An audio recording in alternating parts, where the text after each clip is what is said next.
hal terbaik yang harus kita mulai adalah dengan berdoa, bermohon kepada Allah Subhanahu wa taala. Sebelum masuk kepada doanya, beliau tampilkan dulu kepada kita kaidah tentang doa. Pertama, beliau mengambil keterangan Nabi sallallahu alaihi wasallam ketika Nabi sallallahu alaihi wasallam menyampaikan ad-du'a ibadah. Ad-du'a wal ibadah. Doa itu ibadah. Jadi doa itu bukan sembarangan.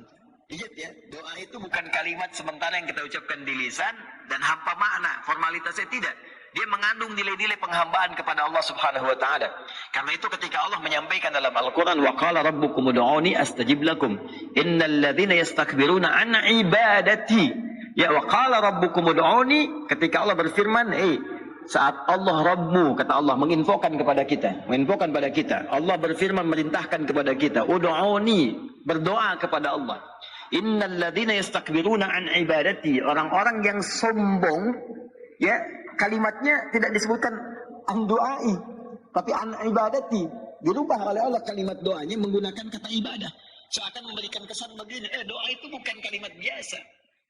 Ya, doa itu bukan kata-kata formalitas. Doa itu aku nilai ibadah. Jadi kalau ada orang nggak mau berdoa, kata Allah, orang ini sombong. Seakan-akan nggak butuh kepadaku.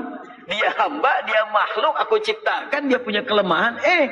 Seakan-akan merasa yang paling bisa dan nggak butuh kepadaku. Maka orang yang nggak pernah berdoa disebut oleh Allah dengan dua konsekuensi. Yang pertama, sebagai orang sombong yang menilai dirinya paling mampu sehingga tidak merasa punya kelemahan. Karena itu nanti Allah ciptakan kondisi-kondisi seakan kita merasa lemah. Di pekerjaan ada kendala, di rumah tangga ada masalah. Anda champion di pekerjaan, juara, di rumah tangga ada masalah nggak selesai.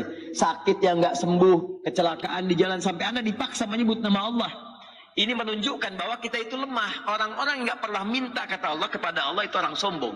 Yang kedua apa? Allah katakan doa itu ibadah. Ya, doa itu ibadah. Karena itu disebutkan oleh Allah Subhanahu wa taala, orang-orang yang berdoa kepada Allah pada hakikatnya dia sedang beribadah kepada Allah Subhanahu wa taala. Kemudian kata beliau, sekarang saya mau berdoa, memulai. Bagaimana caranya? Maka ada yang paling dicintai oleh Nabi SAW. Walaupun kita mulai dengan tadi, mau interaksi dengan Al-Quran atau doa yang lain, ada satu kalimat yang diajarkan oleh Nabi SAW dan ini paling dicintai. Nabi itu paling senang berdoa kepada Allah atau mengajarkan doa kepada sahabat diteruskan ke kita dalam konteks yang luas sifatnya umum. Jadi kalau kita mencari kata, kosakata untuk berdoa, ambil keumumannya. Seperti beliau ajarkan kepada Sayyidah Aisyah radhiyallahu taala anha ketika diajarkan bermohon kepada Allah Subhanahu wa taala. Ya, kalau bahasa kita gitu kan, hai sayang, duhai istriku, kalau mau minta kepada Allah, mintakan kalimatnya. Allahumma inna nas'aluka atau Allahumma inni as'aluka minal khairi kullihi, ajilihi wa ajilihi. Ya Allah, kami bermohon kepadamu ya Allah semua kebaikan. Semua kebaikan. Baik yang cepat engkau akan berikan kepadaku ataupun yang nanti engkau akan berikan kepadaku. Semua itu luas kan? Semua mencakup semua kan? Komprehensif kan? Jadi kalau kita minta semua, artinya kita enggak harus hitungin satu-satu. Sama persis ketika ada seorang nenek sedang ngitungin subhanallah, alhamdulillah, Allahu akbar, subhanallah. Kata Nabi, diajarkan oleh Nabi, maukah engkau aku ajarkan satu kalimat yang kalau engkau bacakan mencakup semuanya? Ya, subhanallah, walhamdulillah, la ilaha illallah, Allahu akbar, adada khalqihi wa midada kalimati.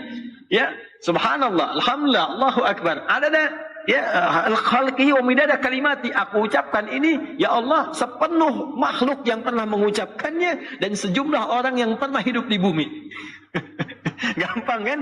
Maka diajarkan tadi oleh beliau Syahadi kepada kita semua. Maka ambil spirit dari Nabi ini. Kalau kita mau mulai berinteraksi dengan Al-Quran atau mengerjakan apapun, khususnya dalam konteks ini Al-Quran, maka doa pertamanya minta kepada Allah, ya Allah, berikan pada aku semua kebaikan yang mungkin aku dapatkan dalam Al-Quran ini, baik engkau berikan cepat kepadaku ataupun nanti sesuai dengan kemaslahatan yang kau telah tetapkan.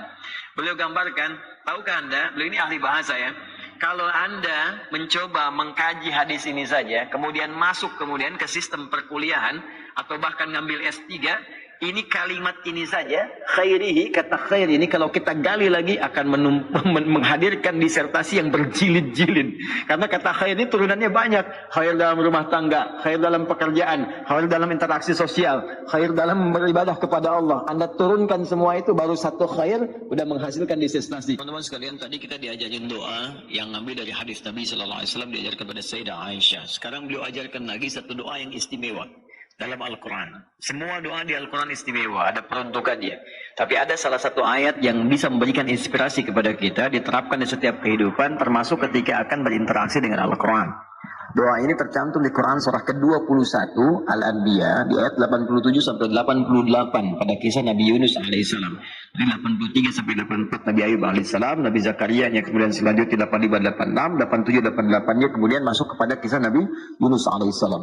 Wa dhannuni idzahaba bighadiba Dhanna allan naqdir alaihi fanada fi dhulumati an la ilaha illa anta subhanaka inni kuntu minadh dhalimin. Nah, ini dawamkan doa ini. Termasuk kalau kita ingin berusaha berinteraksi dengan kebaikan. Kayak kita misalnya mau coba menghafal Quran, kayak kita mau coba membaca Quran dengan baik, atau kita coba misalnya mendapatkan kesuksesan dalam pekerjaan, atau kita mengatasi gangguan dalam kehidupan. Ini masuk semuanya. Kenapa? Karena dasar pertama, ini ada 3 bagian di doa ini yang penting kita garis bawahi. Pertama, la ilaha illa anta. Ya? Awas. 2, subhanak. 3, inni kuntu minadh dhalimin. Jadi kalau kita zikirkan misalnya la ilaha illa anta subhanaka inni kuntu minadh dhalimin, la ilaha illa anta subhanaka inni kuntu minadh dhalimin. Kalimat la ilaha illa anta, yakni la ilaha illallah, di dasar semua kehidupan kita. Dahsyatnya kalimat ini. Ya, dari kalimat inilah kita tercipta. Dari kalimat inilah kita diminta untuk beribadah. Makanya beliau tadi menyitir Quran surah ke-51 Ad-Dariyat di ayat ke-56. Wa ma khalaqatul jinna wal insa illa liya'budun. Tidaklah aku ciptakan jin dan manusia kalian kecuali untuk menyembah aku. Dan penyembahan pertama itu ditafsirkan kalimat la ilaha illallah. Quran surah Thaha ayat ke-14. Innani anallahu la ilaha illa ana fa'budni. Wa ma khalaqatul jinna wal insa illa liya'budun. Jadi tujuan kita beribadah kepada Allah Subhanahu wa taala untuk la ilaha illallah. Hadirnya kita di sini, hidup di dunia la ilaha illallah. Bahkan orang berjuang jihad fisabilillah sampai wafat karena la ilaha illallah. Bahkan orang kalimat terakhirnya dalam hidup untuk la ilaha illallah. Kalimat akhir hidupnya, man qala la ilaha illallah fi akhir hayatihi dakhala al-jannah. Kalau ada orang bisa mengucapkan la ilaha illallah akhir hidupnya, dijamin oleh Nabi sallallahu alaihi wasallam dengan lisannya masuk surga. Bayangkan, kita hidup untuk la ilaha illallah, berjuang untuk la ilaha illallah. Wafat pun bisa mengucapkan la ilaha illallah. Dijamin semua kebaikan. Jadi ketika kita berdoa menggunakan satu kalimat ini kepada Allah, seakan-akan kita mengatakan, ya Allah, bukankah dengan kalimat ini, bukankah dengan kata ini aku dihidupkan untuk beraktivitas, bukankah dengan kata ini aku diminta beribadah, bukankah dengan kata ini aku diminta untuk berjuang sampai wafat, maka dengan semua keistimewaan di kata ini, ya Allah, mohon kabulkan, aku ingin minta sesuatu. Aku sakit, mohon sembuhkan, ya Allah. Aku dikerjai orang, mohon lindungi, ya Allah. Aku punya kesulitan, mohon mudahkan, ya Allah. Subhanak. Subhanak, kata subhanak itu menafikan semua yang tidak setara dengan sifat-sifat Allah. Ya, contoh orang mengatakan Allah punya anak, maka yang turun Quran surah kedua ayat 116. Wa qalu ittakhadallahu walada subhana.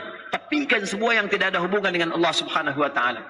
Karena itu ketika kita mengatakan subhanak, ya Allah, aku meyakini enggak ada Tuhan selain Engkau. Enggak ada sifat-sifat yang layak Engkau sandang kecuali apa yang telah Engkau tetapkan. Aku mohon ampun, ya Allah, selama ini inni kuntu minadh dhalimin. Aku salah. Aku salah. Aku katakan Tuhan hanya Engkau, tapi aku kadang diperbudak dunia. Aku ikut sesembahan dunia. Aku akhirkan ketika Engkau minta, Engkau panggil sholat, aku mengikuti panggilan dunia. Aku katakan subhanak, Engkau yang maha suci, Engkau yang maha esa, Engkau yang maha agung, tapi aku mengagungkan yang lain. Aku salah, ya Allah. Inni kuntu minadh dhalimin. Aku salah. Nah, kalau kita dawamkan doa ini dalam kehidupan, la ilaha illa anta subhanaka inni kuntu minadh dhalimin, maka satu kalimat ini adalah kalimat yang sangat indah yang bisa mempercepat doa. Tahu dari mana ini semua? Jawaban ayatnya. Lihat ayat selanjutnya. Fastajabna. Istikhdami fa. Harfu atfin rabitin baina syai'aini bila hudud. Cepat. Huruf yang mengikat dua peristiwa dan berlangsung tanpa jeda. Peristiwa pertama berdoa, peristiwa kedua jawaban dari doa. Ya. Wa qul wa fi hadhihi al-ayat min ayat 83 84 kullu fastajabna. Di ayu fastajabna. Pakai fa semuanya. Fastajabna, kami akan cepat jawab. Fastajabna, kami akan cepat jawab. Ya. Jadi ketika Yunus alaihissalam memohon kepada Allah, jawaban dari Allah langsung mengatakan, siapa yang mengucapkan man qala la ilaha illa anta subhanaka inni kuntu minadh dhalimin fastajabna. Kami akan jawab, kata Allah Subhanahu wa taala. Ya. Ya, lalu apa yang terjadi kepada Yunus alaihissalam? Fanajainahu minal gham. Ya, kami lepaskan dari kesulitan hidupnya. Ya, tapi kalimat yang indah bukan kami bebaskan dari perut ikan paus. Kami lepaskan dari gham. Gham itu kalimat am, yang umum. Ya, masih luas.